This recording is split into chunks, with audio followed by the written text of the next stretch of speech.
Merci beaucoup pour l'invitation à venir faire cette conférence et puis merci d'être si nombreux pour l'écouter. Donc oui, je suis chercheur au CNRS, je travaille à la fois à l'Institut d'astrophysique de Paris et à l'Observatoire de Haute-Provence. Alors puisque vous avez fait un peu d'histoire, je vais en faire un petit peu juste très rapidement. Ces deux instituts, l'Institut d'astrophysique de Paris et l'Observatoire de Haute-Provence, ils ont été créés ensemble, justement par le gouvernement du Front Populaire. À la fois l'Observatoire de Haute-Provence qui était censé être la station d'observation pour faire des observations astrophysiques, et puis l'Institut d'astrophysique de Paris qui était là pour rassembler des chercheurs, pour analyser ces observations. Alors maintenant, ces deux entités sont complètement séparées, mais il y a encore quelques chercheurs qui ont des liens avec les deux, dont moi. Donc je vais vous parler des planètes extrasolaires. Alors juste pour voir un peu à qui j'ai affaire, qui sait ici ce que c'est qu'une planète extrasolaire?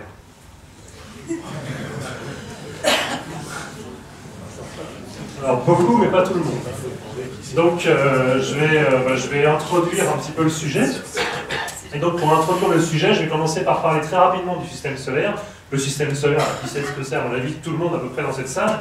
Donc c'est essentiellement le Soleil avec des planètes qui lui tournent autour. Le Soleil qui contient l'essentiel de la masse, de l'énergie, de la chaleur. Il envoie de la lumière, de l'énergie sur les planètes qui l'entourent.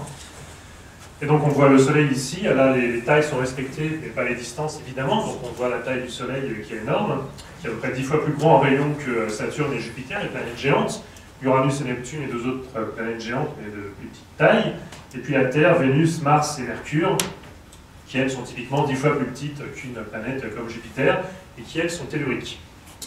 Alors il y a une grande diversité dans le système solaire, Jupiter, là il y a des satellites, alors là pour le coup rien n'est à l'échelle, Saturne avec ses anneaux qu'on voit ici, des astéroïdes, des comètes, des volcans, des montagnes sur d'autres planètes. Et puis évidemment, parmi toutes ces planètes, il y en a une qu'on connaît bien, la planète Terre, avec des continents, des océans, une atmosphère. Et puis surtout une particularité sur cette planète, bien évidemment, c'est la présence de la vie végétale, la vie animale. Et donc, depuis assez longtemps, on a compris, en regardant les étoiles la nuit, que les étoiles, c'était des astres semblables à notre Soleil, ça j'imagine que tout le monde dans la salle le sait, mais elles ont une différence, c'est juste qu'elles sont plus éloignées, donc elles apparaissent comme des petits points. Et donc, depuis qu'on a compris que les étoiles étaient des astres semblables à notre Soleil, la question des planètes extrasolaires s'est posée. On sait que notre étoile, le Soleil, il a des planètes qui lui tournent autour, et donc est-ce que ces étoiles-là, toutes ces étoiles, ou en tout cas certaines d'entre elles, ont également des planètes? Et donc cette question, elle est importante, parce que si elles ont des planètes, et bien éventuellement, est-ce que dans ces planètes, il pourrait y avoir des planètes semblables à la Terre, donc des planètes telluriques, ni trop proches, ni trop éloignées de leur étoile pour que la température soit raisonnable, que l'eau puisse être liquide notamment, et éventuellement que la vie ait pu se développer, donc la question de la vie extraterrestre. Et donc si la vie a pu se développer, éventuellement, peut-être dans certaines de ces planètes, autour de ces étoiles, il aurait pu y avoir de la vie développée technologiquement, voire de la vie semblable à la nôtre, voire de la vie avec laquelle on pourrait rentrer en communication. Donc vraiment des grandes questions. La question de la vie extraterrestre, qui est vraiment une question sans fin. Enfin, il y a plein de questions qui sont reliées à ça, et puis des questions avec beaucoup d'implications, des questions extrêmement lourdes, extrêmement importantes. Alors ce type de question, la question de la vie extraterrestre, on peut se la poser, on peut l'aborder de différentes manières. Beaucoup la fiction l'a beaucoup abordé, notamment il y a Interstellar récemment, il y a plein d'autres films pour aborder cette question-là, et de livres en science-fiction. Et puis on peut se la poser cette question d'un point de vue scientifique, donc essayer d'avancer vers cette question. Alors évidemment là c'est très ambitieux, et c'est de détecter la vie extraterrestre, voire même de rentrer en communication avec une vie extraterrestre, là c'est vraiment un objectif très très ambitieux.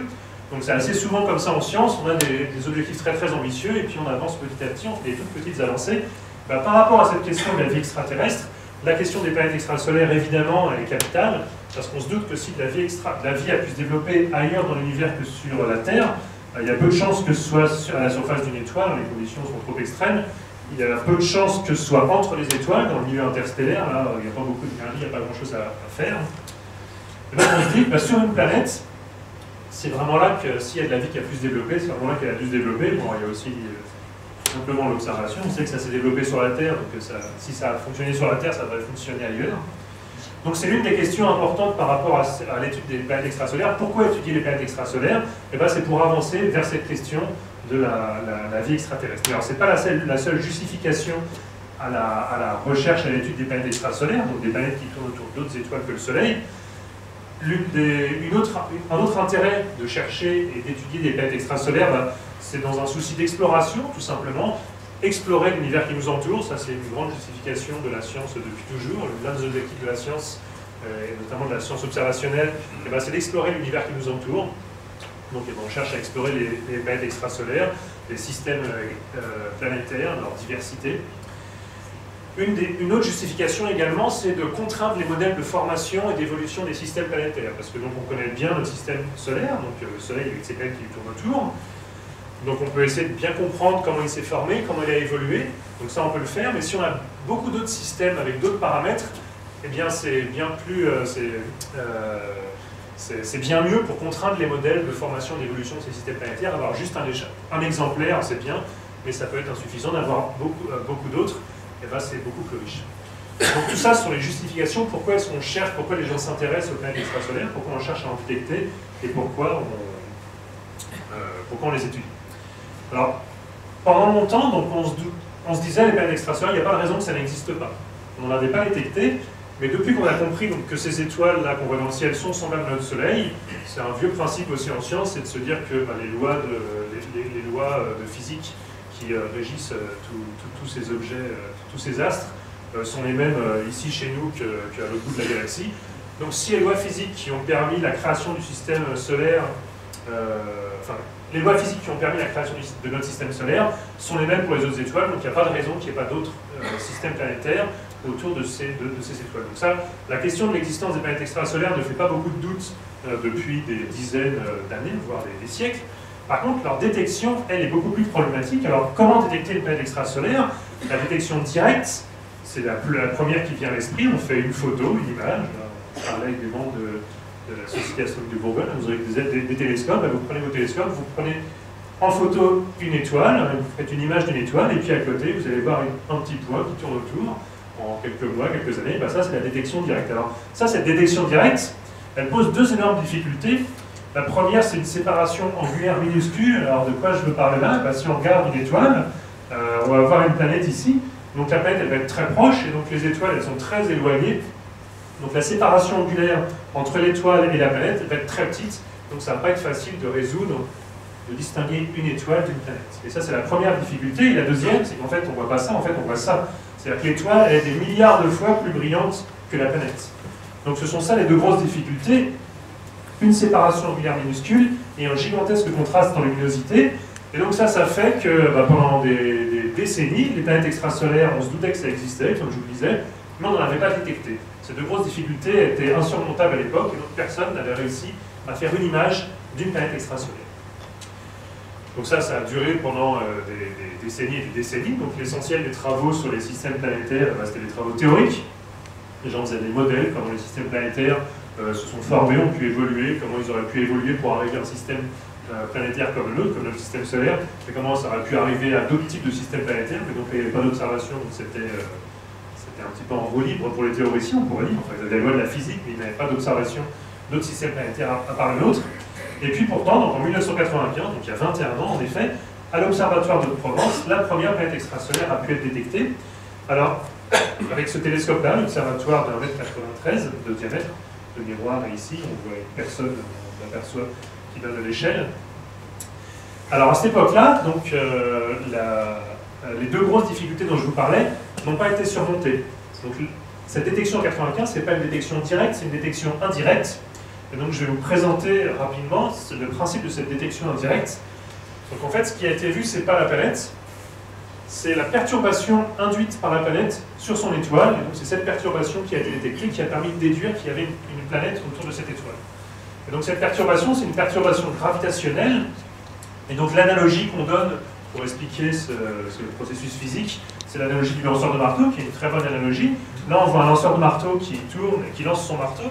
Alors on s'intéresse avant le moment où il lâche le marteau, au moment où il tourne sur lui-même. On voit qu'il tourne, il fait tourner le marteau. Et donc on voit que le marteau a un mouvement, mais on voit que le lanceur de marteau a un mouvement également. Et donc si on fait le bilan des forces, si vous avez fait un peu de physique au lycée, on fait le bilan des forces. Alors donc il y a deux corps, le marteau et le lanceur de marteau. Et puis il y a une force entre le lanceur de marteau et le marteau qui est représentée par le filin métallique qui relie les deux. Et puis il y a la même force dans l'autre sens, action-réaction. La force du marteau sur le lanceur de marteau est la même que la force du lanceur de marteau sur le marteau, mais en sens opposé. Donc les forces sont les mêmes dans les deux sens, mais il y en a un qui bouge plus que l'autre. C'est le marteau qui bouge beaucoup plus que le lanceur de marteau, parce que le marteau il a une toute petite masse, une toute petite inertie. Donc avec une même force, il va bouger beaucoup plus. Mais ceci dit, le lanceur de marteau, il a une inertie très grande, il a une très grande masse par rapport au marteau, mais il n'a pas une masse infinie, donc il bouge quand même un petit peu. Alors il bouge beaucoup moins, parce qu'avec une force, avec la même force, bah, lui il est plus massif, donc il a plus d'inertie, il a bougé beaucoup moins, mais il bouge quand même, et donc on le voit, il tourne un petit peu sur lui-même. Voilà, on le voit bien là. On le voit sur cette image aussi, donc qui est fait, alors si vous êtes des astronomes amateurs, par contre vous faites des pauses en pause B avec un long temps de pause. Donc là c'est pareil, il y a une pause qui a été faite en quelques fractions de secondes. Donc il y a une lumière au bout du lanceur de marteau, puis il y a une autre lumière sur la tête du lanceur de marteau, et donc on voit que le marteau fait un grand cercle, mais le lanceur de marteau il bouge quand même un petit peu. Et donc l'analogie, vous la voyez j'imagine, le lanceur de marteau c'est l'étoile, qui a l'essentiel de la masse, l'essentiel de l'inertie. Le marteau, c'est la planète qui tourne autour de l'étoile, qui a beaucoup moins d'inertie.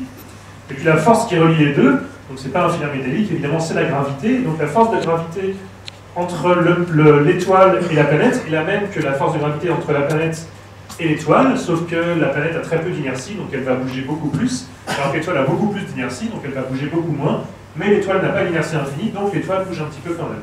Donc c'est la même chose avec ma télécommande. Si je lâche ma télécommande, là elle va tomber, parce qu'elle est attirée par la Terre. Et donc la Terre est également attirée par la télécommande, et donc la Terre, elle ne va pas beaucoup monter, évidemment, parce qu'elle a une énergie énorme, presque infinie pour le coup, par rapport à celle de ma télécommande. Et donc si on prend donc c'est ça le principe. Une planète, quand elle tourne autour de son étoile, elle fait un petit peu bouger son étoile par interaction gravitationnelle. Et donc si on ne voit pas l'étoile, si on ne voit pas la planète, pardon, toujours les deux grosses difficultés, mais qu'on étudie très précisément le mouvement de l'étoile, si on détecte un mouvement comme ça périodique d'une étoile, et bien on peut en déduire qu'il y a une planète qui lui tourne autour. Donc ça, si on l'applique au système solaire, voilà ce qu'on verrait si on se mettait au-dessus du système solaire, on regardait le Soleil de 100 parsecs, ça fait 300 lumières à peu près, on regardait le Soleil du haut, et voici le mouvement qu'on verrait. Alors c'est un tout petit mouvement, ce sont des micro-secondes d'angle. Alors les secondes d'angle, je pense que vous savez ce que c'est, un angle ça se mesure en degrés.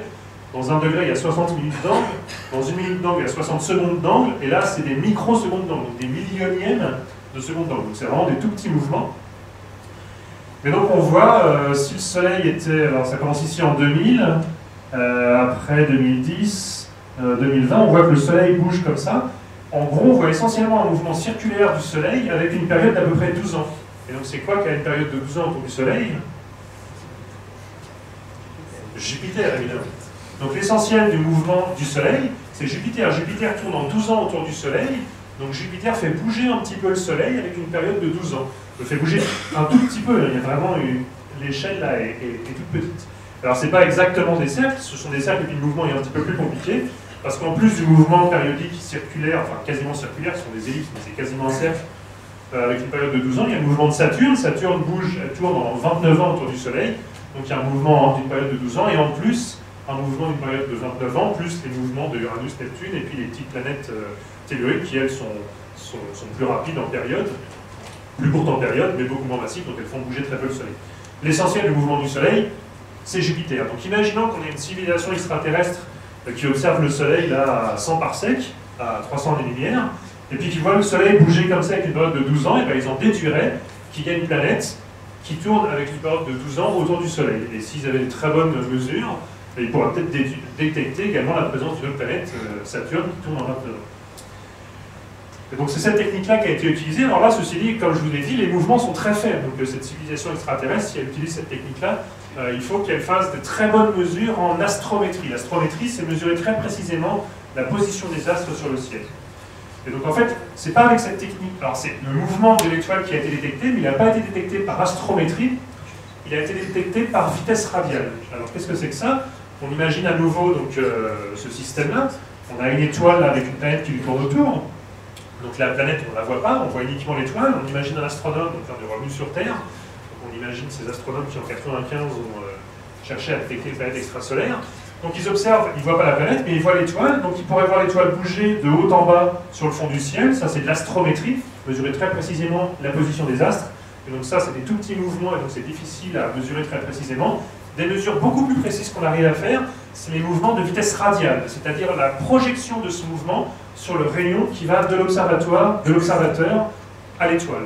Et pour mesurer très précisément les vitesses radiales, on utilise l'effet Doppler. L'effet Doppler, je pense que vous savez ce que c'est. On le ressent très souvent dans le son. Quand on a une ambulance qui passe, son son fait pin, pin, pin, pin, ça devient plus grave quand l'ambulance part. Pourquoi? Parce que les ondes, quand l'ambulance part, les ondes sonores se dilatent, donc elles sont plus graves. Alors que quand l'ambulance s'approche de nous, les ondes sont compressées, donc le son est plus aigu. Eh bien, c'est la même chose pour la lumière. Un astre qui s'approche de nous, les ondes sont compressées, et donc la lumière apparaît plus bleue, alors qu'une étoile qui s'éloigne de nous, les ondes sont dilatées et apparaissent plus rouges. Ces ondes dont je parle, ce sont des ondes qui se propagent dans le champ électromagnétique. C'est la nature de la lumière. La lumière que l'on voit arriver là, des spots, c'est une variation de nature ondulatoire du champ électromagnétique entre la lumière là et mon œil, et c'est ça que mon œil arrive à détecter. Eh bien, si la lampe là s'éloignait très rapidement, la lumière apparaîtrait un petit peu plus rouge, et si elle s'approcherait très rapidement, elle apparaîtrait un petit peu plus bleue. Alors ça peut paraître un petit peu, personne ne voit ça, parce qu'en effet c'est sur des échelles qui sont pour détecter un décalage vers le rouge ou vers le bleu, il faut vraiment que l'objet aille très vite, donc ça ne marche pas sur les lampes. Mais ceci dit, on en fait l'expérience tous les jours, pour ceux d'entre vous ou d'entre nous, je pourrais même dire, qui ont eu la joie d'être contrôlés en voiture par un radar. Ben c'est cette technique-là qui est utilisée. Le radar envoie une onde électromagnétique sur la voiture, l'onde revient, et en comparant la longueur d'onde de l'onde envoyée et de l'onde reçue, en comparant la différence, on peut mesurer très précisément la vitesse de la voiture. Donc c'est exactement cet effet qui est utilisé. Donc nous, on l'utilise en astronomie sur les étoiles. Donc si on observe une étoile et qu'on mesure très précisément son spectre, alors qu'est-ce que c'est que le spectre d'une étoile? On regarde ici la lumière d'une étoile, ben ça vous avez tous fait l'expérience, je pense que le soleil, quand on regarde sa lumière, il apparaît blanc, blanchâtre, jaunâtre, et puis on a tous fait l'expérience avec un arc-en-ciel, les gouttelettes d'eau de pluie font des petits prismes, donc elles dispersent la lumière du soleil, on voit que dans la lumière du soleil, il y a toutes les couleurs de l'arc-en-ciel, justement, du bleu, du rouge, du vert, etc. Et ben un spectroscope, c'est un instrument qui justement fait des arcs-en-ciel, on va dire, qui prend la lumière d'une étoile, on observe avec un télescope une étoile, la lumière arrive dans le télescope, on prend cette lumière, on l'envoie dans un spectroscope, ou un spectrographe, c'est la même chose, et elle va disperser la lumière de cette étoile en différentes longueurs d'onde, suivant ses différentes couleurs. Donc ça permet d'étudier très précisément la répartition de la lumière d'une étoile suivant les différentes couleurs. Et donc ça permet de faire plein de choses, notamment de mesurer la vitesse de cette étoile, la vitesse radiale de cette étoile.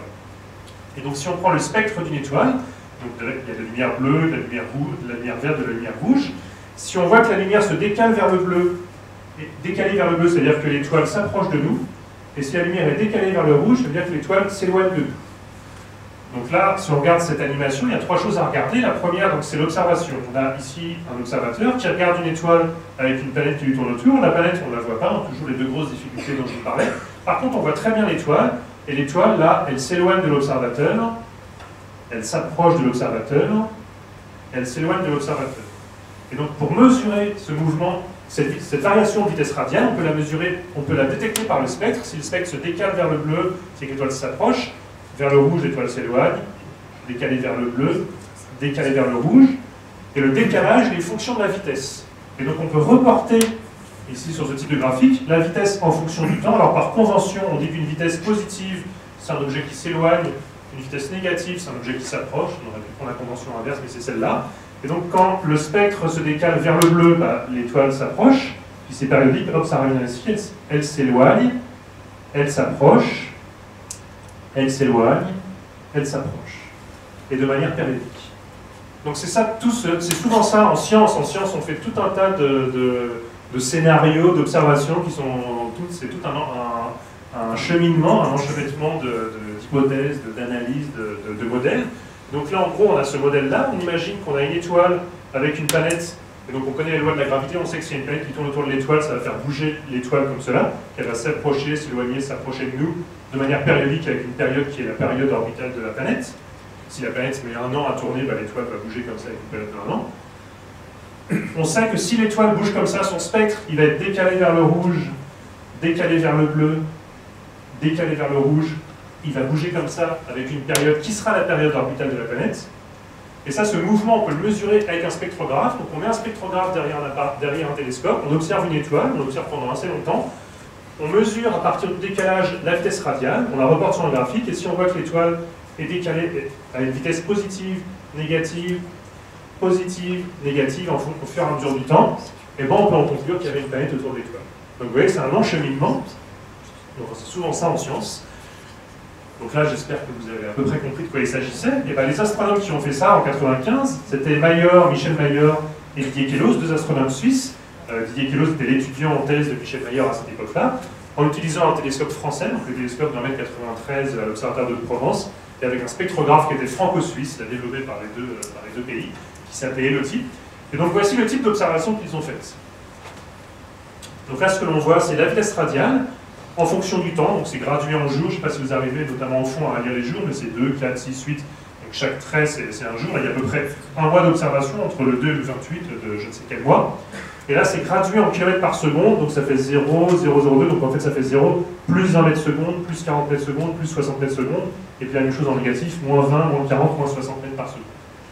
Donc on voit les graduations, donc la vitesse radiale d'une étoile, alors l'étoile elle s'appelle 51 Pégase, c'est l'étoile 51 de la constellation de Pégase. Et donc ils ont mesuré, Mayer et Queloz, la vitesse radiale de cette étoile-là en fonction du temps, et chaque point, c'est une mesure qu'ils ont faite avec le télescope de 1,93 m, donc, et avec Elodie. Alors je ne sais pas si vous arrivez à voir, mais sur chaque point, il y a une petite... il y a un trait comme ça, c'est la barre d'erreur, c'est-à-dire c'est quelque chose qui est également très important en science, quand on fait une mesure, être capable d'estimer son erreur, ou plutôt son incertitude, à combien la mesure est précise. Et donc ça c'est très important pour être capable de dire, là on voit que les points, ils ne sont pas tout le temps à la même vitesse. Donc on a l'impression que la vitesse de l'étoile varie. Mais est-ce que ces variations sont significatives ou pas? Est-ce qu'elles sont réelles ou pas? Pour voir ça, on regarde les barres d'erreur. On voit que là, les barres d'erreur, je ne sais pas si vous arrivez à les voir, mais elles font à peu près cette taille-là. Donc ça fait à peu près 10-15 mètres par seconde de précision. Et les variations, elles sont beaucoup plus grandes. Là, c'est moins 50. Là, c'est plus 50. Donc ça fait 100 mètres par seconde de variation. Donc il y a à peu près des variations de l'ordre de 100 mètres par seconde et une précision de l'ordre de 10-20 mètres par seconde. Les variations sont significatives. Donc à nouveau, je vous redis, c'est quelque chose qui est extrêmement important en science. Faire une mesure, c'est très important, mais être capable d'estimer la précision de sa mesure, d'une certaine manière, c'est encore plus important. Et c'est encore plus difficile, généralement, parce qu'en gros, il faut estimer ce qu'on ne connaît pas. Et donc, généralement, c'est là où on peut se tromper le plus facilement. Mais donc, là, ils ne se sont pas trompés, leur mesure était bonne, ils avaient développé un instrument de bonne qualité, qui s'appelait Elodie. Et donc, ils voyaient des variations de vitesse de l'étoile 51 Pégase. Donc si la vitesse de l'étoile varie, une vitesse qui varie, c'est qu'elle subit une accélération. Et à nouveau, vous vous souvenez de ce que vous avez fait en physique peut-être, une accélération c'est une force, donc cette étoile-là, elle subit une force. Et bien justement, c'est qu'il y a une planète qui interagit gravitationnellement avec cette étoile. Et donc avec ces observations-là, ils ont détecté une planète. Alors est-ce que vous la voyez la planète? Est-ce que vous pouvez me donner sa période orbitale?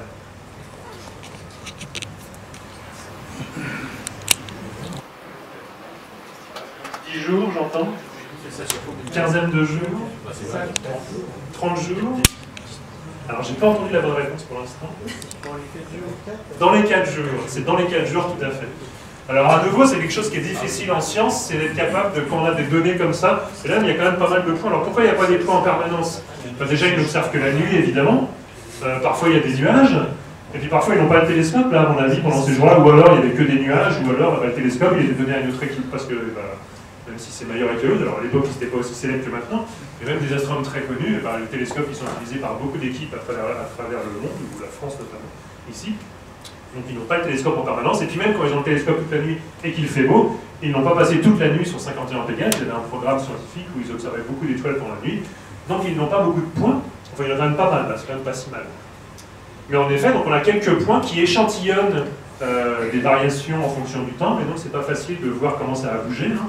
Il y a plusieurs périodes qui sont sorties. La bonne période, c'est 4 jours. Et donc si je mets le modèle là, par-dessus les observations, là ça saute aux yeux. Là vous voyez que le modèle est très bon, il passe par tous les points, et on voit bien qu'il y a une période de 4 jours. On voit que là, le minimum il est à 3 jours, et le minimum suivant il est à 7 jours, encore suivant 11 jours, c'est bien une période de 4 jours. Donc en gros, cette étoile, elle s'éloigne, elle s'approche, elle s'éloigne, elle s'approche, elle s'éloigne, elle s'approche, de manière périodique, avec une période de 4 jours. Donc quelle est la période orbitale de la planète?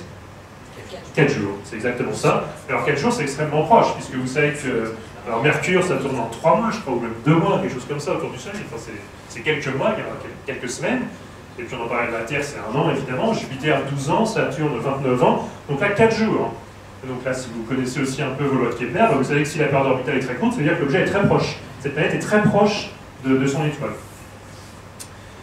Mais ceci dit, avant d'aller dans les détails de cette planète, alors cette planète, elle s'est appelée 51 Pégase petit b, c'est la nomenclature qui a été adoptée pour nommer les planètes, 51 Pégase étant l'étoile, même 51 Pégase grand A, c'est le nom de l'étoile, 51 Pégase petit b, c'est le nom de la planète qui tourne autour de l'étoile 51 Pégase.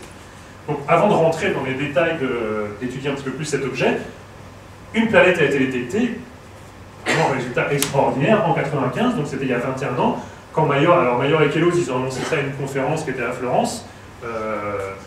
J'imagine, j'en suis sûr, qu'ils ont énormément vérifié leurs données avant, parce que quand même, c'était, comme je vous l'ai dit, c'était un résultat qui était attendu. Alors, on ne savait pas quelle méthode allait détecter la première planète extrasolaire, on ne savait même pas si on allait y arriver un jour, mais depuis des dizaines d'années, voire des siècles, on se disait les planètes extrasolaires, ça doit exister, mais personne n'avait été capable d'en détecter. Major et Kellos, les premiers en 95, montrent qu'une planète extrasolaire a été détectée, donc que ça existe, pas grand monde n'en doutait, mais là on la voyait vraiment.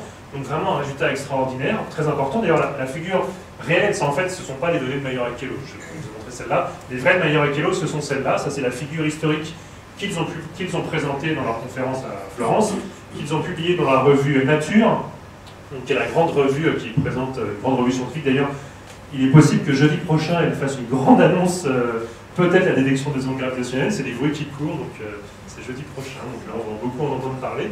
Mais bon, je reviens aux planètes extrasolaires et à la revue Nature. Donc eux, ils ont annoncé ça dans Nature en 95. Même cette figure, elle est extrêmement célèbre. Quand on va à l'Observatoire de Genève, elle est affichée partout, parce que vraiment, c'est une figure très connue. Quand il y a un astronaute suisse qui allait voler sur une navette spatiale, il est parti avec cette figure dans sa valise, donc elle a volé autour de la Terre, voilà. Et puis évidemment, Major et Kellos, ils sont extrêmement célèbres dans le milieu. Ils ont fait beaucoup de projets par la suite. J'en parlerai plus tard, et puis c'est possible qu'un jour, ils obtiennent le prix Nobel de physique pour ce résultat, qui est vraiment un résultat extrêmement important, qui a donné l'occasion, qui a permis le développement par la suite d'énormément de travaux observationnels et théoriques sur cette thématique des planètes extrasolaires qui a vraiment explosé à partir de 1995. Alors je reviens sur cette planète, donc 51 Pégase, donc on a vu qu'elle tournait en 4 jours, donc ça c'est facile à voir sa période orbitale, avec les lois de Kepler à nouveau on peut mesurer sa distance, c'est quelques centièmes d'unité astronomique. L'unité astronomique, c'est la distance Terre-Soleil, donc vraiment très proche de son étoile. Et l'amplitude également, elle va permettre de mesurer la masse de la planète. À nouveau, si on reprend l'analogie du lanceur de marteau, on sent bien que si le marteau est très massif, le lanceur de marteau, il va beaucoup bouger. Alors si le marteau est très peu massif, le lanceur de marteau, il va quasiment pas bouger. Là, c'est pareil, si la planète est très massive, l'étoile va beaucoup bouger, et si la planète est très peu massive, l'étoile va très peu bouger. Et donc, en gros, c'est l'amplitude de ce mouvement qui est directement en fonction de la masse de la planète. Et donc là, alors là, la période, c'est facile à voir, là, plus ou moins 50 mètres par seconde à peu près, donc là, c'est pas facile, il faut faire le calcul, donc je vous donne le résultat, ça donne à peu près une masse de Jupiter. Un corps qui tourne en 4 jours autour de son étoile et qui fait une amplitude, qui fait varier l'étoile de plus ou moins 50 mètres par seconde, c'est un corps d'à peu près une masse de Jupiter. Donc, c'était une masse de Jupiter. Ça dépend de la taille de... Alors ça dépend de la masse de l'étoile, il faut connaître la masse de l'étoile ou du lanceur de marteau en effet, mais donc là ça ferait pour une masse solaire, ça fait à peu près ça. Et en fait d'ailleurs cette technique-là, elle était utilisée depuis longtemps. En fait Major, à l'origine, c'était pas un spécialiste des planètes extrasolaires, il est devenu par la suite. À l'origine c'était un spécialiste des étoiles binaires. Et donc il étudiait des étoiles binaires, justement avec cette technique-là. Mais quand c'est pas une planète qui tourne autour d'une étoile, mais 2 étoiles qui tournent l'une autour de l'autre, les variations sont énormes. C'est comme si on avait 2 lanceurs de marteau qui tournaient l'un autour de l'autre en se tenant par un filin métallique. Et donc là, les variations, c'est pas quelques dizaines ou quelques centaines de mètres par seconde, ce sont des kilomètres, des dizaines de kilomètres par seconde. Donc ça, c'est beaucoup plus facile à détecter. Il faut des instruments moins précis. Et en gros, Major surtout, et donc avec son étudiant de l'époque Kellos, mais donc Michel Major, il a passé une bonne partie de sa carrière à faire des études de variations spectroscopiques d'étoiles. Il voyait des étoiles qui s'éloignaient, qui s'approchaient. Il en concluait que c'était des étoiles binaires. Et puis il a amélioré, avec des ingénieurs, avec des chercheurs, il a amélioré les spectroscopes pour les faire les plus stables possibles, pour voir des variations de plus en plus petites, et donc arriver à passer des étoiles binaires, une étoile qui tourne autour d'une autre étoile, à atteindre le domaine des masses planétaires, et donc à détecter un objet d'une masse planétaire qui tourne autour d'une étoile. Et donc là, une masse de Jupiter. Donc, 51 Peg B, comme on l'appelle, ça ressemblera à ça. Donc là, c'est pas une photo, évidemment, là c'est une vue d'artiste, on voit l'étoile, et puis une planète globalement comme Jupiter. On mesurait à peu près une masse de Jupiter, donc on se disait bah, elle doit ressembler à notre Jupiter, sauf qu'elle est beaucoup plus proche de son étoile, donc beaucoup plus chaude, donc on a appelé ce type de planète des Jupiters chauds. Alors aussi, il y a des gens qui ne sont pas trop allergiques aux équations, je vais rapidement parler d'équations. Donc si on met ça en équation, en gros l'amplitude là, on l'appelle K, et donc K, cette amplitude, elle dépend donc de la masse de la planète, de la masse de l'étoile, comme vous le disiez en effet. Ça fait intervenir la période orbitale, l'excentricité, la constante de la gravité. En gros, il y a la gravité, ce qui fait ce mouvement-là, c'est de la gravité. Et donc si on applique cette formule-là, si on met les valeurs, hein, et qu'est-ce qu'on trouve? Alors ça, c'est la formule simplifiée.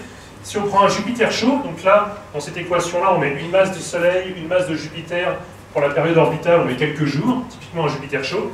Ce que l'on trouve, c'est des variations de à peu près 100 mètres par seconde d'amplitude sur quelques jours. Et donc ça, c'est bien ce qu'il a trouvé pour 51 PEG. C'était pas 100 mètres par seconde, c'était plus ou moins 50. En ordre de grandeur, c'est ça, qui tournait en quelques jours. Donc si on veut détecter un Jupiter chaud, il faut observer pendant quelques jours et avoir un instrument qui est capable de détecter quelque chose qui fait 100 mètres par seconde. Donc typiquement, il faut une précision quelques fois meilleure, donc 10-20 mètres par seconde de précision. On pourra détecter un Jupiter chaud.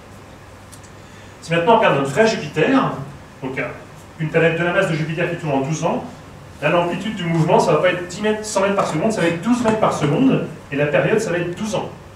Donc si on veut détecter un Jupiter, a priori il faut observer pendant 12 ans, voir si on est vraiment sûr de son coup, on regarde deux périodes, donc il faut observer 24 ans. Et puis il faut un instrument bien plus précis, parce qu'il va falloir voir une variation de 12 mètres par seconde. Alors, 12 mètres par seconde, je ne sais pas si vous voyez, là ça fait 50 mètres par seconde, donc 12 mètres par seconde, ça va faire une variation comme ça. Alors c'est petit, mais avec des barres d'erreur telles que celle-là, on ne le détectera pas. Donc ça, les barres d'erreur, elles sont vues en quelques jours. Là, il faut observer ça pendant 12 ans, voire 24 ans. On voit aussi d'ailleurs une autre difficulté de ce type de recherche, c'est qu'il faut mener des programmes sur des longues durées. Et ça, c'est pas facile. C'est pas facile déjà parce que les gens, parfois, on travaille 20 ans sur le même sujet, vraiment c'est un petit peu lassant. En plus, on n'est pas sûr de trouver à la fin. Il y a aussi des problèmes plus pratiques de financement. Il faut trouver des financements pour mener ce type de recherche sur des longues durées, donc c'est pas facile. Et alors encore plus dur, maintenant si on veut une Terre, alors elle c'est sur 365 jours, elle tourne plus vite, donc en un an, a priori on pourrait la trouver, sauf que l'amplitude là c'est 9 cm par seconde. Alors là 9 cm par seconde, là ça c'est 10 mètres, 1 mètre ça va être ça, et puis c'est encore 10 fois plus petit, 10 cm par seconde. Donc là vraiment, on ne le voit pas, donc là c'est vraiment 12 mètres par seconde, on arrive à détecter ça maintenant, même sur 12 ans, là, on a des planètes typiques qui ressemblent à Jupiter. Par contre, des terres, là, pour l'instant, autour d'une étoile comme le Soleil, c'est encore au-delà de ce qu'on peut faire actuellement. Alors, je reviens un petit peu sur la partie historique. Donc, je vous ai parlé de la première en 95 par Mayor-Ekelous, 51 PLP, le Jupiter chaud. La deuxième, elle a été annoncée en 96 par les concurrents, il n'y a pas leur nom, c'est Mark Buckler et Marcy, les concurrents américains. Donc, la première planète, c'était européen. Et la deuxième, c'était par les Américains. Et donc, là, on voit leurs résultats.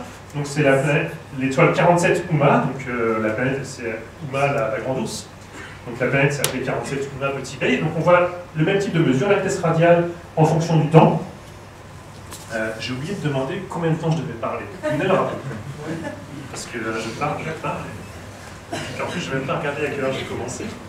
Je fais attention, j'ai commencé à la encore une demi-heure. J'en suis juste à la moitié de mon introduction. J'accélère un petit peu. Alors, donc ces variations, on voit la vitesse radiale en fonction du temps, et donc là on voit les points de mesure, et puis les variations, et puis donc le modèle qui passe par les observations.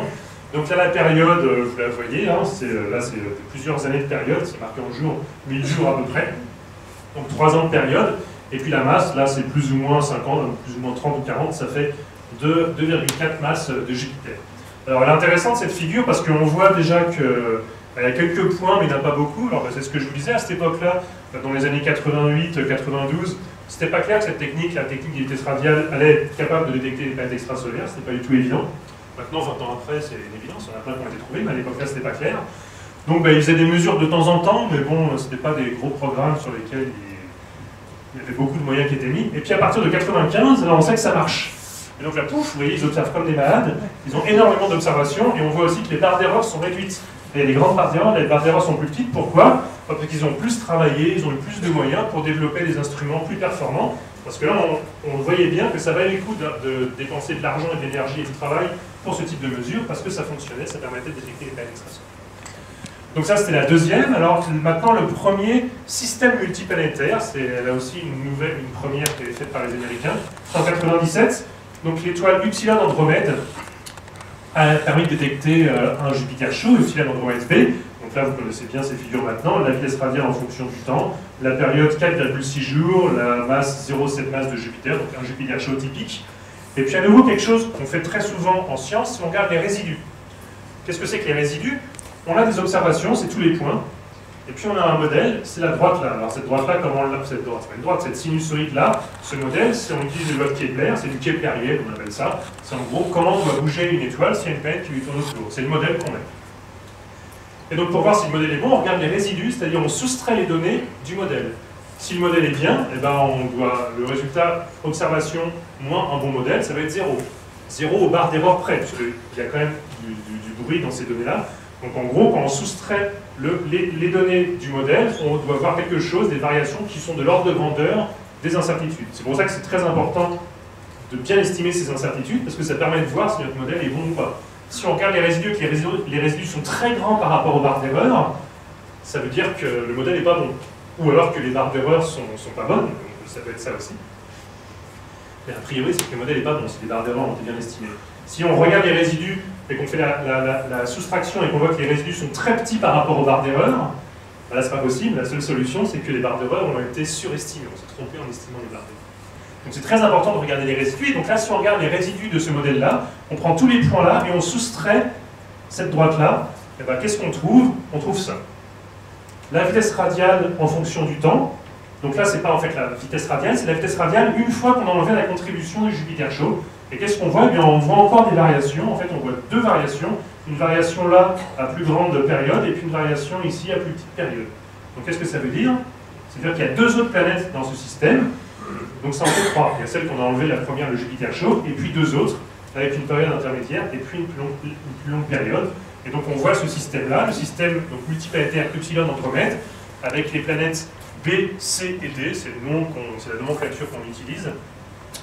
Donc la B, c'est la Jupiter chaud qu'on voyait au début, et puis une fois qu'on enlève sa contribution dans les données, eh bien, il restait deux autres planètes. Et donc là, on voit ce système planétaire à l'échelle du système solaire interne. Si le Soleil était ici, l'orbite de Mercure, Vénus, la Terre et Mars seraient là. Donc c'est le premier système multiplanétaire extrasolaire qui a été détecté, qui avait à peu près la même taille que le système solaire interne, et donc là il s'agit de planètes géantes. Alors aujourd'hui, le 9 février 2016, après 21 ans de ce type de recherche, on connaît 2065 exoplanètes dans 1313 systèmes exoplanétaires, et donc en fait on a 507 systèmes multiples. Alors ces chiffres-là, il faut les prendre avec précaution parce que ça avance tous les jours, hein. Il y a tous les jours ou toutes les semaines des nouvelles annonces de nouvelles planètes qui sont détectées et publiées. Et puis il y en a plein encore qui ne sont pas encore annoncées parce que les gens ne sont pas encore complètement sûrs, ils fignolent leurs résultats avant de les publier et de les annoncer. Et puis là, ça donne l'impression que tout avance, que d'une certaine manière c'est simple, on regarde, on trouve plein de planètes, mais en fait c'est pas si simple que ça. Parfois on se trompe, parfois on croit qu'il y a des planètes, et puis ça n'en est pas. Et pour illustrer un petit peu ça, je vais vous parler un petit peu d'un système planétaire particulier, le système planétaire autour de l'étoile GJ 581. Parce que donc l'histoire du système planétaire autour de cette étoile-là, il est assez intéressant, me semble-t-il. Alors, cette planète tout d'abord, cette étoile, pardon, l'étoile haute de ce système planétaire, elle s'appelle GJ 581. C'est une étoile de l'hémisphère sud, donc on peut pas la voir ici. Elle est à 20 années-lumière de nous. Il s'agit d'une étoile de type naine M. Donc pour les experts en spectroscopie, son type c'est M35. Le Soleil c'est une G2. Et donc ça veut dire qu'elle est plus petite que le Soleil. Elle fait un tiers de la masse du Soleil, un tiers de son rayon. Et sa température est plus froide. On appelle ça une naine M, une naine rouge ou une naine froide. Sa température à la surface c'est seulement 3500 degrés, alors que le Soleil c'est 5800. Donc en gros c'est une petite étoile, beaucoup moins chaude que le Soleil. Alors, je vais en parler justement, ces étoiles de type naine M, elles sont très intéressantes pour la recherche des planètes extrasolaires, je vais illustrer avec cet exemple-là. Et puis surtout, les étoiles de petite masse, ces étoiles de type naine M, c'est la majorité des étoiles dans notre galaxie. Plus de 80% des étoiles dans notre galaxie sont des étoiles de ce type-là. Ce ne sont pas des étoiles comme le Soleil, ce sont des étoiles plus petites, plus froides et moins massives. Alors la première planète autour de cette étoile, elle a été trouvée en 2005, donc c'était une Neptune chaude, elle s'est appelée GJ 581b.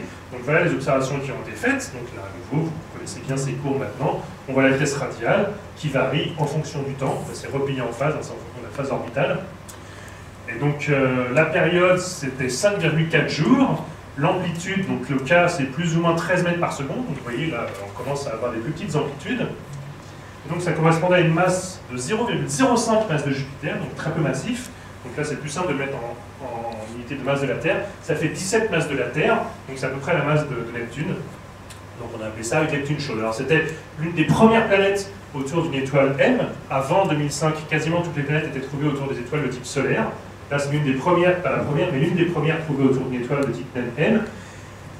Et l'une des premières de la masse de Neptune. Avant 2005, on trouvait essentiellement des planètes de type la masse de Jupiter, parce qu'évidemment, c'est plus dur de trouver des planètes moins massives.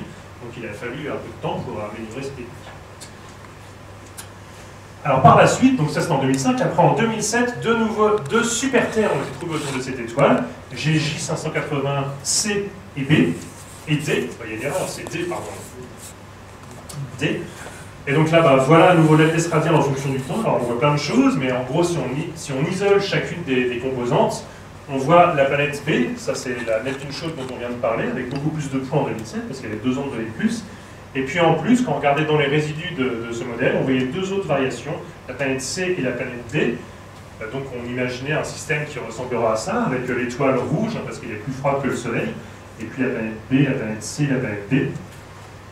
Donc la première, c'est celle dont je vous ai parlé, 7 jours de période, 16 masses, c'était 17 tout à l'heure, mais 2 ans après, la mesure était un petit peu affinée, un peu reculée à la baisse.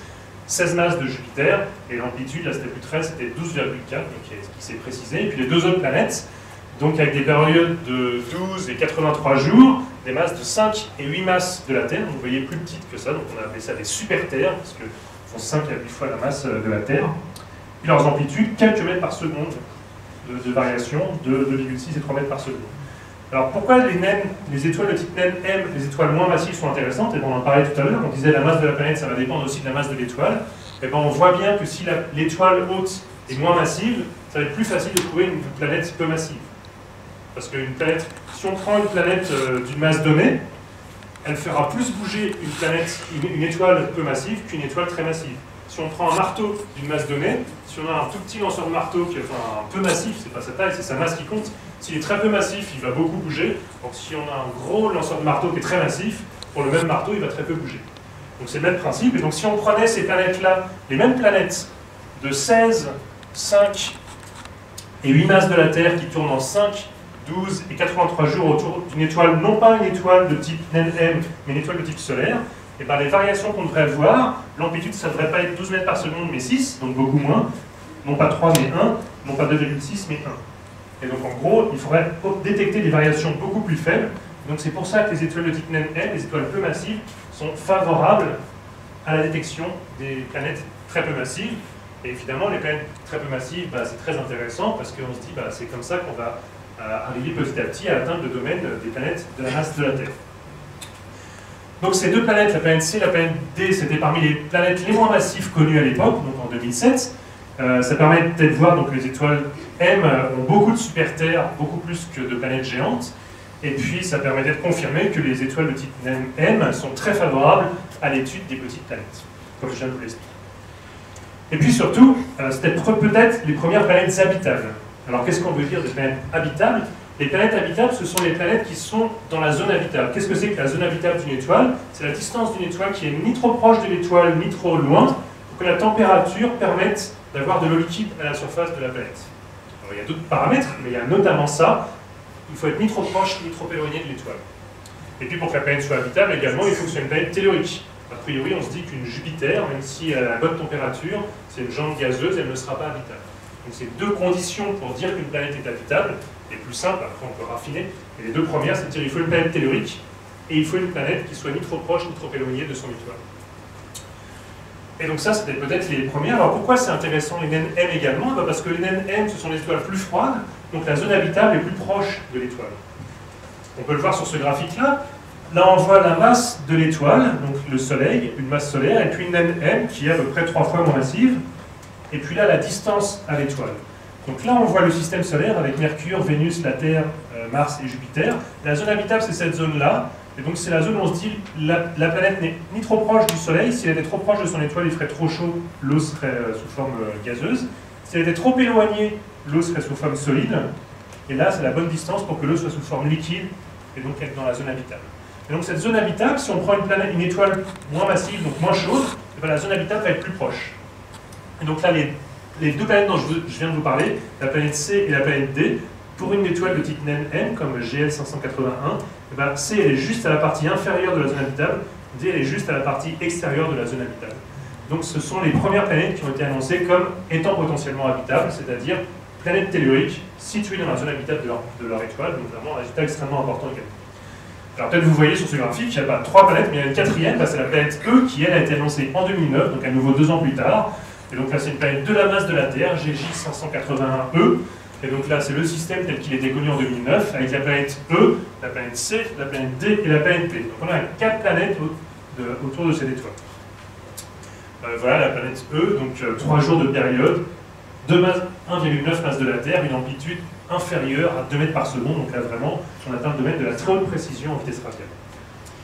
Et donc GJ 581e, c'était la planète la moins massive à l'époque de sa découverte en 2009.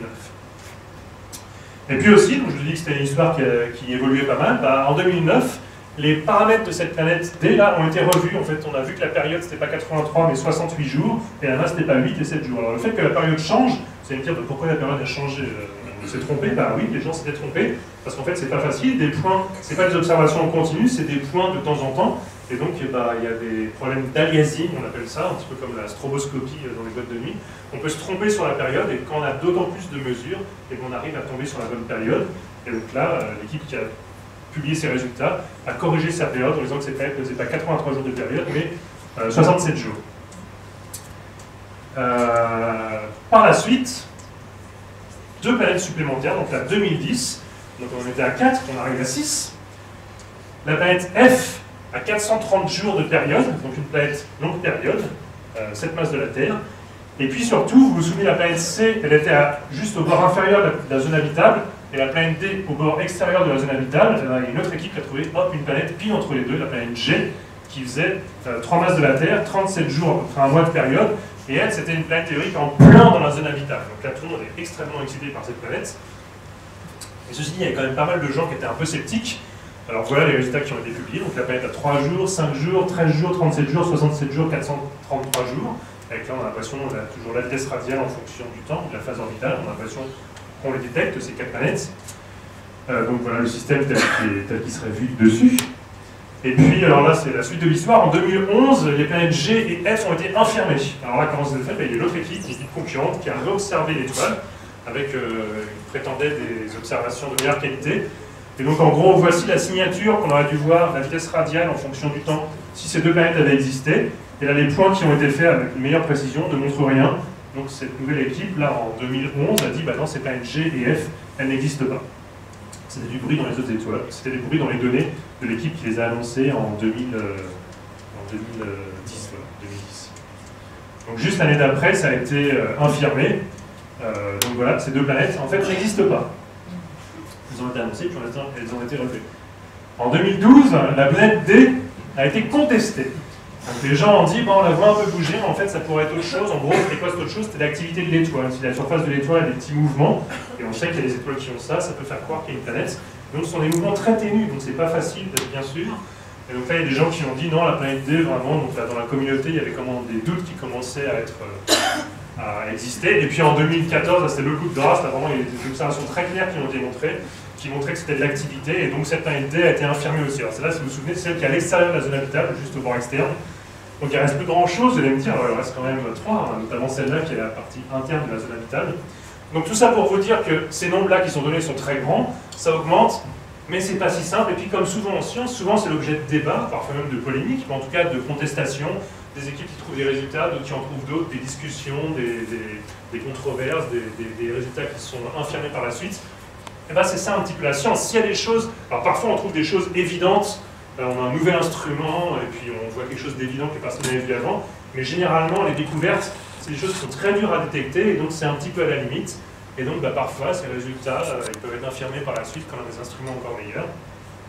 Donc ces nombres augmentent, globalement l'essentiel des planètes là-dedans ce sont des vraies planètes. mais je suis assez persuadé que dans les 2065, il y en a certaines, en fait, on s'est trompé, c'était autre chose, notamment de l'activité stellaire, notamment pour les planètes qui sont les plus difficiles à détecter.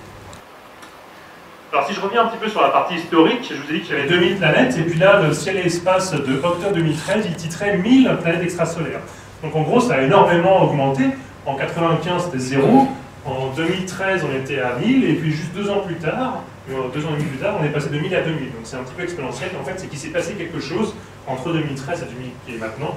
Et je vais vous en parler maintenant. C'est une autre technique. Jusqu'à présent, je vous ai parlé en fait de 2 techniques. Je vous ai parlé de la méthode directe, faire directement une image d'une étoile et d'une planète. Je vous ai dit ça, c'est pas possible. Alors en fait, depuis, certaines ont été imagées. Peut-être j'ai des images un peu plus tard, mais certaines ont été détectées. La méthode indirecte des vitesses radiales. Donc là, on ne voit pas la planète, on voit son effet sur l'étoile. Et puis maintenant, la méthode dont je vais vous parler, c'est une méthode semi-directe. C'est la méthode des transits. En fait, on ne voit pas la planète, mais on voit sa silhouette passer devant l'étoile. Donc c'est le même principe qu'une éclipse. Une éclipse sur Terre, vous savez ce que c'est quand la Lune, le disque de la Lune passe devant le disque du Soleil, et donc la lumière du Soleil devient très faible parce qu'elle est cachée par le disque de la Lune. On peut avoir des transits aussi. Là, on a le transit de Vénus en juin 2004. On voit Vénus ici qui passe devant le disque du Soleil. Alors, le dernier transit de Vénus, c'était le matin du 6 juin 2012. Alors, qui l'a vu, à nouveau? Moins. C'est pas énorme. Alors, malheureusement, le prochain transit de Vénus, c'est le 11 décembre 2117. Donc là, c'est raté pour nous tous, malheureusement. Mais on peut quand même se rattraper parce que peut-être vous savez que le 9 mai prochain, il y a un transit de Mercure. Alors, c'est moins spectaculaire parce que Mercure, c'est plus petit que Vénus. Mais donc, le 9 mai prochain, en pleine journée, ici en France, on pourra avoir un transit de Mercure. Donc, on ne va pas louper ça, donc c'est en plein jour, évidemment. Alors, pour ceux qui ont loupé un transit de Vénus, ça ressemble à ça. Donc, on voit le disque de Vénus qui passe devant le disque du Soleil. Et en gros, c'est un phénomène qui dure plusieurs heures. Et donc, pour une planète extrasolaire, on peut avoir la même chose. On peut avoir une planète qui passe juste devant le disque du Soleil. Alors, on ne va pas avoir la même chose que pour un transit de Vénus ou de Mercure. Un transit de Vénus ou de Mercure, on voit le disque solaire, on voit le disque de la planète qui passe devant. Pour les étoiles, on ne voit jamais leur disque, on voit uniquement un point. Par contre, on peut mesurer très précisément la lumière qui arrive de l'étoile et voir qu'elle baisse un petit peu. C'est ce que l'on voit ici, on voit la brillance ou la magnitude d'une étoile. Elle ne bouge pas, puis donc pouf, elle baisse et puis elle remonte. C'est parce qu'on voit la lumière d'une étoile qui fait ça, on peut se dire il y a quelque chose qui est passé devant, et donc ce quelque chose, ça peut être une planète. Donc là, je parle d'une nouvelle technique, c'est la photométrie. La photométrie, c'est mesurer la quantité de lumière qui vient d'une étoile. Depuis le début, on a parlé de pas mal de techniques. On a parlé de l'imagerie, c'est faire une image avec une étoile et une planète à côté. On a parlé de l'astrométrie. L'astrométrie, c'est mesurer très précisément la position des astres sur le ciel. On a parlé de spectroscopie. Spectroscopie, c'est regarder le spectre d'une étoile, décomposer sa lumière en différentes longueurs d'onde pour étudier notamment sa vitesse radiale. Et maintenant, une quatrième technique, la photométrie, mesurer très précisément la lumière qui vient des astres, et donc là, en l'occurrence, d'une étoile. Et donc là, on va faire un peu de planétarium. On va aller dans le carré de Pégase, là, que vous reconnaissez peut-être, et puis on va regarder cette étoile-là, qui se trouve là, un petit peu à droite du carré de Pégase. Voilà, on zoome sur cette étoile. Voilà, vous serez capable de la retrouver. Donc cette étoile-là, elle est extrêmement connue. C'est HD 209458. Alors c'est un nom un peu barbare, mais je peux vous dire que c'est une star en exoplanétologie. Tous les gens qui font de l'exoplanétologie connaissent bien évidemment HD 209458. Alors pourquoi? C'est pas parce que c'est la première planète pour laquelle on a détecté un transit photométrique. Cette planète-là, cette étoile-là, pardon, on savait qu'elle avait un Jupiter chaud. Donc le Jupiter chaud, il s'appelait HD 209458b. Par contre, si on a un Jupiter chaud, donc une planète de la taille de Jupiter qui tourne quelques jours autour de son étoile, celle-là c'est 3 jours et demi, la planète ne passe pas forcément devant le disque de l'étoile, elle peut passer un petit peu au-dessus, un petit peu en dessous. Donc en gros, il y avait une prédiction qui a été de dire, un Jupiter chaud, dans le tas, dans les Jupiter chauds, il y en a qui vont passer devant leur étoile. Et donc, la prédiction, on peut calculer. Si on ne connaît pas l'orientation de l'orbite de la planète autour de son étoile, mais on peut calculer en se disant que toutes les orientations ont la même probabilité. Donc, vu depuis la Terre, on peut dire qu'il y a un Jupiter chaud, en faisant la géométrie du système, on voit que c'est une chance sur 10 qu'il passe devant son étoile. Donc, en gros, si on prend 10 Jupiter chauds, il y a de bonnes chances que dans le paquet, il y en ait un qui soit en transit, qui passe pile entre l'étoile et nous. Les autres vont passer au-dessus, en dessous, on ne verra pas de transit. Et alors, à cette époque-là, il a été trouvé en 99, 2000, celui-là. À cette époque-là, on connaissait une quinzaine de Jupiter chauds. Et donc, à chaque fois qu'un Jupiter chaud était trouvé par la méthode des vitesses radiales, donc on voyait l'étoile qui s'éloignait, qui s'approchait avec une période de quelques jours, en spectroscopie, en vitesse radiale. Après, on faisait de la photométrie, on observait au moment où la planète devait passer juste devant l'étoile, et on regardait est-ce que la lumière baisse. Et si la lumière baisse pas, ça veut dire que la planète est passée juste au-dessus ou juste en dessous, et puis bon, les orbites, ça bouge pas beaucoup, donc pour celle-là, c'était rapide. Et donc là, on en connaissait une quinzaine, et donc je vous dis, c'est une chance sur 10, donc au bout de 15, on n'avait trouvé toujours aucun qui transitait, donc on se disait, bah, il y a peut-être un problème. Peut-être que les vitesses radiales, en fait, ce que l'on voit, c'est pas des planètes. Peut-être, par exemple, c'est la surface de l'étoile qui s'approche, qui s'éloigne, qui s'approche, qui s'éloigne, parce que l'étoile gonfle, diminue, elle vibre comme ça, mais on sait que les étoiles font des choses comme ça. Et ceci dit, pas avec une telle amplitude, donc c'est quand même un petit peu bizarre. Et puis, heureusement, donc, une planète a été détectée en transit, donc c'est celle-là. Donc l'occultation de l'étoile HD 209-458 par sa planète, là, ce qu'on voit, c'est le flux de l'étoile, donc de la photométrie. En fonction du temps, pouf, ça baisse un petit peu, et puis ça remonte, donc il y a une planète qui est passée.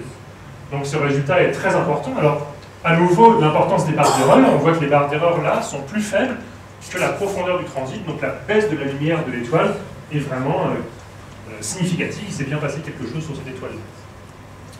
Alors ça, il faut voir que c'est une observation qui est assez longue, hein, parce que le transit il dure quelques heures, de là à là, je crois que ça dure 3 heures, donc ils ont observé pendant 6 ou 7 heures, alors pendant 6 ou 7 heures, l'étoile elle a bougé dans le ciel, et donc là on voit même qu'à la fin elle est assez basse dans le ciel, parce que les barres d'erreur sont bien plus grandes, c'est que l'étoile était beaucoup plus bas dans le ciel, donc il y avait plus d'atmosphère à traverser.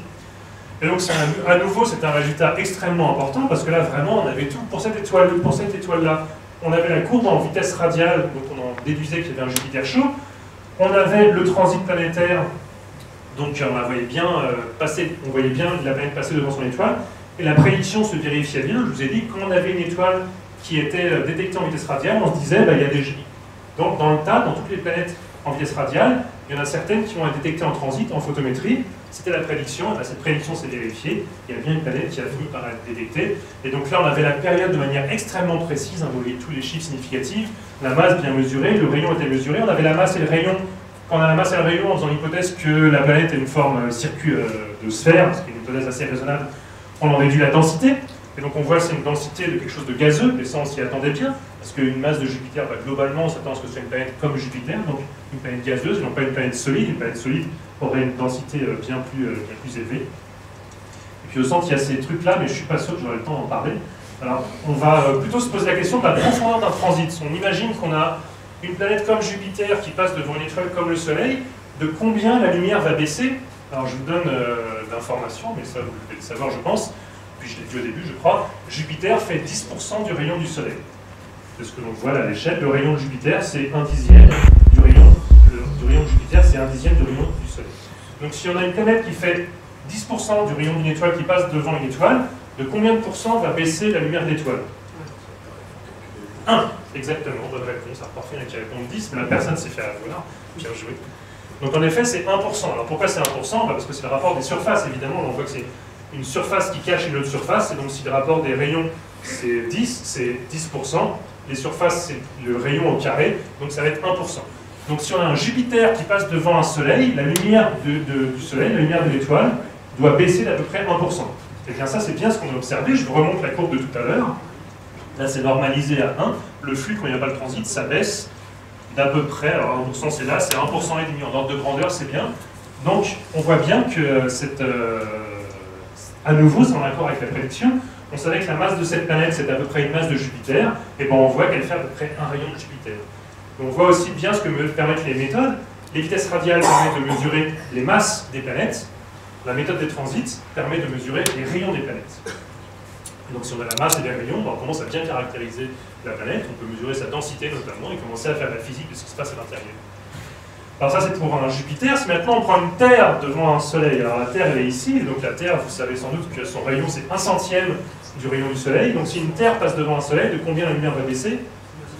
1/10 millième, 1% au carré. Alors donc 1/10 millième, alors là on voit, là on voit ça c'est 1%, donc c'est 100 fois moins que ça. Donc, vous voyez que c'est tout petit, donc là c'est dans les barres d'erreur. Donc là on voit, ça c'est les observations faites avec un petit télescope. Vous m'avez dit tout à l'heure qu'il y avait un membre de la société astronomique de Bourgogne qui faisait les transits planétaires. Ça en effet, c'est à la portée des amateurs assez avertis, mais de beaucoup d'amateurs. Il y a beaucoup d'amateurs qui font ça. Ils détectent une baisse de 1%, faire une mesure pour détecter une baisse de 1%, c'est faisable avec un petit télescope d'une dizaine de centimètres de diamètre. Par contre, détecter une Terre, là il faut vraiment un tout petit truc, donc il faut des observations bien plus précises. Par exemple, aller dans l'espace. Là, le bruit que l'on voit, c'est notamment dû aux perturbations par l'atmosphère de la Terre. Donc là, je vous montre la même courbe de transit, la même courbe de lumière de transit, non plus fait avec un petit télescope sur Terre, mais faite avec le télescope spatial Hubble. 0,01%. Avec le télescope spatial Hubble, on voit la même chose. Donc là, on voit les points de mesure en rouge. Et puis, il y a vraiment une très belle courbe de transit que l'on voit, avec beaucoup moins de bruit. Et ceci dit, à nouveau, alors 1%, là, ça fait ici. Donc un 10 millième, ça fait vraiment un tout petit truc. Même avec le télescope spatial Hubble, détecter une Terre, c'est pas facile. Alors, pour détecter des planètes extrasolaires par la méthode des transits, alors par la méthode des vitesses radiales, bon, on observe plein d'étoiles, et puis on mesure leur vitesse radiale, on voit si ça bouge au fur et à mesure du temps. Pour détecter des planètes par la méthode des transits, voilà, c'est moins efficace parce que pour qu'il y ait un transit, il faut que la planète soit pile alignée avec nous et l'étoile qui est autour de laquelle elle tourne. Donc il y a beaucoup d'étoiles qui ont des planètes, mais qui ne font pas de transit. Donc là, on va en louper beaucoup. Donc c'est un phénomène assez peu probable. Il y a assez peu de planètes qui sont en transit vues depuis la Terre. Donc quand on cherche quelque chose de très peu probable, qu'est-ce qu'on fait en science? Eh bien, on observe beaucoup. On observe plein d'étoiles, des dizaines et des dizaines de milliers d'étoiles, et dans le temps, on se dit, il y en a pas mal qui vont avoir des planètes, et parmi celles-là, il y en a pas mal qui vont avoir la bonne idée d'être pile alignées et qui vont produire des transits. Donc là, il y a beaucoup de sondages photométriques au sol pour rechercher des planètes en transit. Donc là, on prend des sortes d'appareils photo qui ont un très grand champ, donc qui observent énormément d'étoiles. Ils font des courbes de lumière, donc on voit la lumière en fonction du temps, on les replie en phase avec différentes périodes pour voir est-ce qu'il y a des baisses périodiques de la lumière, parce qu'évidemment la signature c'est qu'il y a une baisse si c'est un Jupiter qui doit faire à peu près 1%, et puis cette baisse elle doit revenir tous les quelques jours si la planète tourne dans quelques jours. Donc ça, il y a beaucoup de manips qui sont faits comme ça pour chercher des transits planétaires, donc des sondages en photométrie, et après on fait de la vitesse radiale, par exemple avec l'instrument SOFIE à l'observatoire de Provence, et puis on mesure la courbe de vitesse radiale. Si on voit que la vitesse radiale trouve la même période que la période qui a été trouvée en photométrie, avec la bonne amplitude, et bien on peut en conclure qu'il y a une planète. Et il faut vraiment faire les deux, parce qu'en fait, avec cette méthode-là, il y a beaucoup de scénarios qui donnent des signatures de ce type-là, avec une petite baisse de lumière, mais qui ne sont en fait pas des planètes, qui sont dues à des scénarios qui impliquent plusieurs étoiles, qui peuvent faire croire à la présence de planètes. Donc ça, il y en a beaucoup qui sont faits depuis le sol. Il y a peut-être 200 Jupiter chauds en transit qui ont été trouvés depuis une dizaine d'années avec ce type d'observatoire. Et puis donc ça c'est bien pour trouver des grosses planètes, des planètes géantes, puisque ça fait une baisse de l'ordre du %, c'est faisable depuis le sol. Et puis si on veut trouver des plus petites planètes, il faut aller dans l'espace. Donc là il y a 2 satellites qui ont fait ça, notamment le satellite franco-européen, on va dire CORO, qui a volé de 2006 à 2012, et qui a trouvé notamment cette planète, CORO 7b, qui est la première super Terre avec mesure de masse et de rayon. Et là on voit sa courbe de lumière. Donc là ce sont les données spatiales, la lumière qui avec une petite baisse périodique. La période est très courte, je ne sais pas si je l'ai écrite là, c'est moins de 1 jour de période, vraiment elle tourne très rapidement autour de son étoile. La baisse de lumière, là, je ne sais pas si vous voyez les chiffres ici, mais c'est une baisse de 0,03%, et ça correspond à 1,7 rayon terrestre. Donc vraiment une toute petite planète détectée en transit. On a fait des vitesses radiales également sur celle-là, et on a détecté 5 masses de la Terre. Donc on a la densité, 5,5 grammes par centimètre cube, c'est une densité voisine de la densité de la Terre, donc il s'agit bien d'une planète tellurique, mais là on l'a bien mesuré puisqu'on a la masse et le rayon. Alors voilà à quoi ça peut ressembler, CORO 7b, alors elle est très proche de son étoile, donc probablement à la surface c'est de la lave, quelque chose de très chaud, donc celle-là c'est une planète tellurique, mais évidemment c'est pas une planète habitable, elle est beaucoup trop proche de son étoile pour être habitable. Je vais passer ça. Je vais passer, voilà, l'autre satellite qui a beaucoup fait ça, c'est le satellite Kepler. Donc, lui, c'est un satellite de la NASA, un satellite américain qui a travaillé pour l'essentiel entre 2009 et 2013. Et donc, lui, il a eu énormément de résultats, encore plus que CORO. Et donc, voilà typiquement une planète qu'il a détectée, la planète qui est le système qui s'appelait Kepler 9. Donc là, ce que l'on voit, c'est la lumière en fonction du temps. Et Kepler, ce qu'il a fait, c'est qu'il a observé la même région qui est dans la constellation du Cygne en permanence, donc pendant 4 ans. Donc là, il n'y a pas 4 ans, il y a juste 1 an d'observation, mais après, il va continuer à observer cette région-là du ciel, alors cette étoile-là. Alors, il observe tout le temps, il y a des trous parfois, donc de temps en temps, il était en panne ou en maintenance, et donc il n'observait pas. Il observe quasiment en permanence, et puis de temps en temps, la lumière de l'étoile, pouf, elle baisse. Et donc, on voit qu'il y a des planètes qui passent devant cette étoile-là de temps en temps. Alors là, si on regarde les périodes, il y a 2 périodes. Il y a une planète qui tourne en 19 jours, donc avec une baisse là, et une autre planète qui tourne en 39 jours, avec les baisses de lumière là. La planète Kepler 9b et la planète Kepler 9c. Et donc la profondeur des transits permet de mesurer la taille des planètes. On voit les rayons, ce sont des petits Jupiter, 0,8, la taille de Jupiter. Et alors ce que l'on voit, c'est que les transits là sont un petit peu décalés. Alors qu'est-ce que ça veut dire? Ça veut dire que les transits ne sont pas exactement périodiques. C'est pas exactement tous les 19,2 jours, parfois c'est un peu plus, parfois c'est un peu moins. Et alors pourquoi? Eh bien parce qu'en fait les deux planètes, elles interagissent également l'une avec l'autre. Il y a une interaction gravitationnelle entre les deux planètes. Les deux planètes s'attirent. Donc en gros, quand il y a une planète qui est juste derrière l'autre, elle est attirée par celle de devant et donc elle va aller un petit peu plus vite. Donc le transit va avoir lieu un peu plus tard. Et si elle est devant, elle est ralentie par la planète qui est derrière et donc le transit va être un petit peu décalé. Et donc c'est ça qu'on voit. Parfois le transit a lieu un peu plus tard parce que la planète a été accélérée et parfois il a lieu un peu plus tôt parce que la planète a été ralentie par l'autre. Et ces phénomènes-là sont amplifiés dans ce système parce que les périodes sont commensurables. Celle-là, elle tourne en 39 jours, 40 jours à peu près, et celle-là en 20 jours. Donc il y a une résonance, il y en a une qui tourne 2 fois plus vite que l'autre. Et donc assez souvent, elles passent l'une proche de l'autre, et donc elles interagissent gravitationnellement très fortement. Et donc là, avec ces techniques-là, quand on met ça en équation, on peut en déduire la masse des planètes. Parce que forcément, plus la masse des planètes va être grande, plus leur interaction gravitationnelle va être forte, et donc plus les décalages vont être importants. Donc en regardant l'amplitude des décalages, on peut mesurer la masse des planètes. Et donc avant, je vous ai dit, pour la masse des planètes, il faut faire des vitesses radiales. Les transits, ils font des rayons des planètes. Et bien là, même simplement avec les transits, en corrigeant les décalages, on peut mesurer la masse des planètes. Et donc là, c'était 0,25, 0,17 masses de Jupiter. Et ça a été validé, cette technique qu'on appelle les variations de chronométrage, qui est donc la méthode des transits, mais plus, on va dire, hein, avec plus raffiné. Ça a été validé avec une autre planète, la planète KOI 142b, qui s'appelle la reine des TTV. TTV, c'est des variations de chronométrage en anglais. Donc cette planète-là, détectée par Kepler, c'est une super Terre qui est en transit, détectée par Kepler, qui tourne en 11 jours autour de son étoile. Et donc elle a des énormes variations de chronométrage. Là, ce que l'on voit, c'est l'avance ou le retard du transit en fonction du temps. Et donc là, c'est en minutes, c'est des centaines de minutes, voire 1000 minutes. Donc ça fait des heures et des heures. Parfois, le transit il a lieu 10 heures trop tôt, et parfois il a lieu 10 heures plus tard. Et puis on voit que c'est périodique. Et donc ça, à nouveau, si on fait les équations dynamiques, les lois de la gravité là-dedans, on peut en déduire que si parfois le transit de cette planète-là, il a lieu plus tôt, et si parfois il a lieu plus tard, c'est qu'il y a une autre planète qui accélère ou ralentit cette planète-là qui a été détectée en transit. Et donc la prédiction, c'est que dans ce système-là, il y avait une deuxième planète qui s'appelait KOI 142c, et donc qui tournait en 22 jours, hein, en résonance avec celle-là qui tourne à peu près en 11 jours, et qui faisait 0,7 masse de Jupiter. Et bien une masse, 0,7 masse de Jupiter qui tourne en 22 jours, ça on pourrait le détecter en vitesse radiale. Et ben c'est ce qu'on a fait, on a observé en vitesse radiale, on a fait les vitesses radiales en fonction du temps, et ce qu'on a vu, c'est exactement ou quasiment la prédiction de cette planète. Donc si vous connaissez évidemment l'histoire de Le Verrier qui a trouvé Neptune, qui a prédit l'existence de Neptune en voyant des variations dans l'orbite de Uranus. Si vous voyez que Uranus parfois était un peu en avance, parfois un peu en retard, c'est exactement le même principe. Et on a conclu qu'il devait y avoir quelque chose qui perturbait Uranus et on a déduit qu'il y avait une planète qui existait. Et bien là c'est un peu la même chose.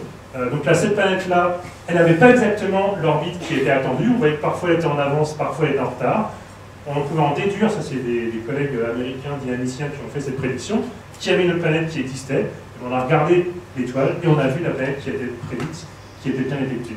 Et à nouveau, là, c'est toujours quelque chose qui est très fort en science, c'est quand on fait une prédiction qui se réalise. Parce que, comme je vous l'ai dit, toutes ces choses-là, c'est quand même assez compliqué. On fait des observations de spectre de l'étoile, on voit que parfois il est un peu décalé vers le bleu, un peu vers le rouge, on observe des jours et des nuits et des nuits.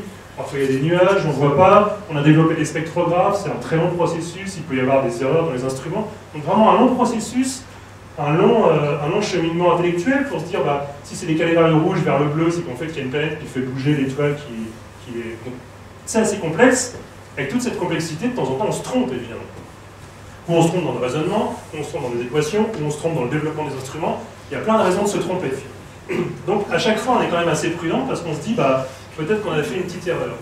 Il y a quelque chose qui est vraiment très fort en science, c'est quand on a construit tout un modèle, avec tout un tas d'observations, tout un tas de lois physiques, et on en fait des prédictions, et on dit, si tout ce qu'on a compris est réel, on doit faire une prédiction, et on doit observer quelque chose qu'on n'avait pas observé avant, on n'avait jamais eu l'idée de l'observer, et si on l'observe, on doit le voir. Donc là, je vous ai parlé de deux prédictions depuis le début. Il y avait les planètes détectées en vitesse radiale, on les détectait juste en vitesse radiale, donc on voyait le spectre décalé vers le rouge, décalé vers le bleu, bon, on se disait ça doit être des planètes, et si c'est vraiment des planètes, la prédiction c'est que certaines doivent être en transit. Et donc on fait de la photométrie complètement différente de la technique de la spectroscopie, c'est vraiment autre chose, et certaines doivent faire baisser un petit peu la lumière d'étoile, et ça s'est vérifié. Donc une prédiction qui s'est vérifiée, vraiment, ça validait toutes ces planètes qui étaient détectées par la méthode des vitesses radiales. Et là, une autre technique, donc la prédiction des variations de chronométrage. Si le transit a lieu un peu plus tôt, un peu plus tard, bah, on en conclut que c'est qu'il va y avoir une autre planète dans le système. Bah, cette planète-là, en fait, il y a une autre manière de la détecter, c'est par la méthode des vitesses radiales. Prédiction, on fait les vitesses radiales et on la détecte bien. Donc vraiment, ça valide toute cette technique. Et donc ça renforce évidemment l'ensemble de ces résultats. Alors je ne sais pas combien il me reste de temps, peut-être j'ai dépassé déjà. Donc si j'ai dépassé, bah, je vous propose, il me reste 2 minutes. Pas de sûr. Pour un moment. Ouais, donc je propose d'arrêter là alors sur cette belle prédiction qui s'est vérifiée et je vous remercie pour votre attention.